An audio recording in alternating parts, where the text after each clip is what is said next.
அனைவருக்கும் நன்றி. தொடர்ந்து வரலாற்று சிறப்புமிக்க இந்த மணி விழா கொண்டாடப்படுவதற்கான நோக்கங்களை எடுத்துரைக்க வருகிறார் அமைப்பின் துணைத் தலைவரும் தமிழ் இலக்கிய ஆய்வில் முத்திரை பதித்திருப்பவருமான மூத்த தமிழறிஞர் பேராசிரியர் முனைவர் ப.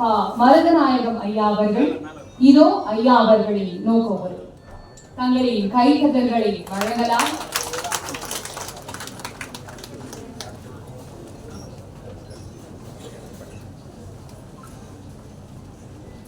மாண்புமிகு மக்கள் நல்வாழ்வுத்துறை அமைச்சர் அவர்களே, மாண்புமிகு உயர்கல்வித்துறை அமைச்சர் அவர்களே, அன்பார்ந்த நண்பர்களே, தமிழ் இனம், மொழி, இலக்கியம், பண்பாடு, நாகரிகம் ஆகியவற்றின் தொன்மை பற்றியும் தனித்தன்மை பற்றியும் நாம் ஏன் இப்போது பேசவும் எழுதவும் வேண்டும்?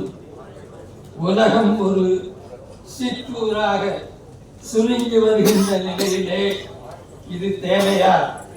இது இனவெறி ஆகாதா? இது நிறவெறி ஆகாதா? தொன்மை ஒரு சிறப்பாகுமா? இவ்வினாக்களெல்லாம் பெரும்பாலும் தமிழினத்தின் உட்பகைவர்களாலும் புறப்பகைவர்களாலும் நாளும் எழுப்பப்படும் வினாக்களாகும். இவற்றிற்கான விடைகளை தமிழறிஞர்களும் ஆர்வலர்களும் ஆராய்ந்து அறிந்து கொள்வது நன்று. கடந்த காலத்தை மறந்த இனத்திற்கு எதிர்காலம் இல்லை என்பார் சாந்தாயனா எனும் பேரறிஞர்.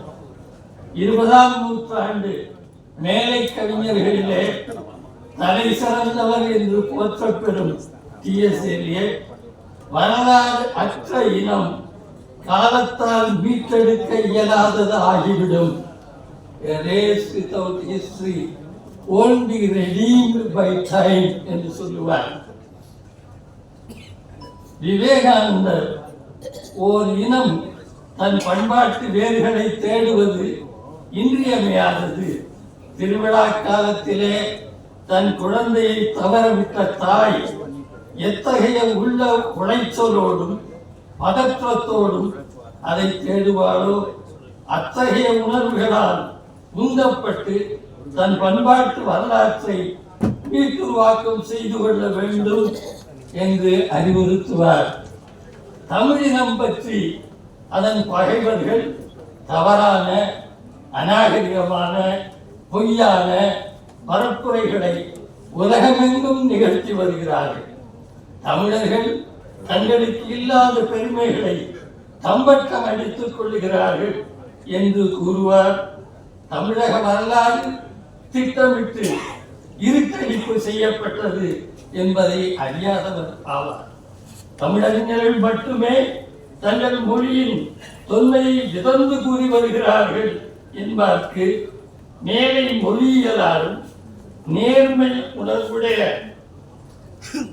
அண்மை கால